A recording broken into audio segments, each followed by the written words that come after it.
Hello Mila, hello Jack, hello everyone else who's watching. Welcome to Storytime with Grandad. Today's book is from Thomas and Friends and it's Peter Sam. It was winter on the island of Sodor. Peter Sam was puffing slowly along the track. He was worried about his funnel. It had not felt right since he'd had an accident with some trucks, and now it felt like the wind was trying to blow it off. "My funnel feels all wobbly," he said to his driver. "I wish my new one would hurry up and arrive." The thing controller said it would be something special.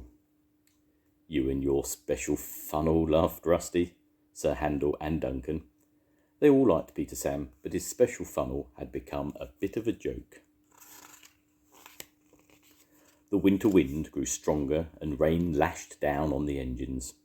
The heavy rain turned the hillside streams into raging rivers which threatened to wash away the tracks. Rusty worked hard carrying workmen up and down the line to clear the branches and leaves so the water could flow away from the tracks. The next day, Rusty's driver brought bad news. "There's been a washout near the tunnel," he said. "The track bed has been swept away. We need to repair it immediately." The repair work took much longer than expected. As the days went by, the weather became much colder and frostier. Finally, the repairs were finished, so the tunnel could be used again. The next morning, Peter Sam carefully went over the mended track and slowly rolled into the dark tunnel. His driver shouted, "There's something hanging from the roof." There was a loud clanging noise, and Peter Sam suddenly felt rather strange. As he came out of the tunnel, his driver saw that he had lost his funnel. Peter Sam's guard went back into the tunnel to find his funnel. He came out holding the funnel and a large icicle. "This is what hit you," he said. "We can't mend your funnel here. We'll have to finish the journey without it and get it repaired at the station."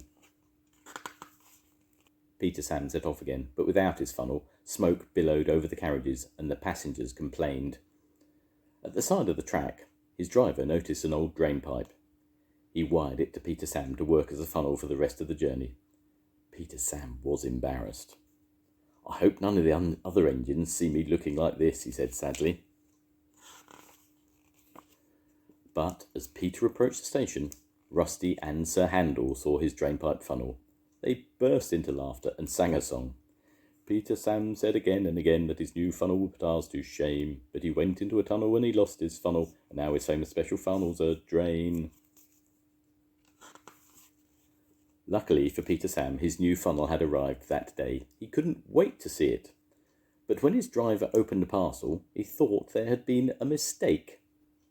"Oh no, had somebody squashed my new funnel?" asked Peter Sam. The thing controller laughed. "Don't worry," he said. "It's a special funnel. It's called a Giesel. It's the most up-to-date funnel there is." "How does it work?" asked Peter Sam. "When you puff, you draw air through your fire to make it burn brightly. Your old funnel made puffing hard work, but your new Giesel funnel has special pipes to help the air come easily. You'll now have more strength to do your work."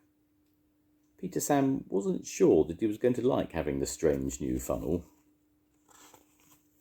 At first, the other engines thought Peter Sam's new funnel was a great joke. "Did you sit on it?" asked Duncan, and hooted with laughter. "It's certainly special," giggled Sir Handel. Peter Sam had wished he had his old funnel back, but he soon realised that the thing controller had been right. His new funnel did make work much easier. Now the other engines would have nothing to laugh about. Peter Sam became very proud of his new funnel. It helped him glide along the tracks easily, pulling long lines of trucks behind him. Sir Handel, Duncan and Rusty soon stopped laughing at his new funnel. They watched in amazement as he sped past them, pulling more trucks than he'd ever been able to before. The other engines wished they also had a special funnel, just like Peter Sam. The end. Bye-bye, Mila. Bye-bye, Jack. I'll see you soon. Goodbye, everyone. Bye.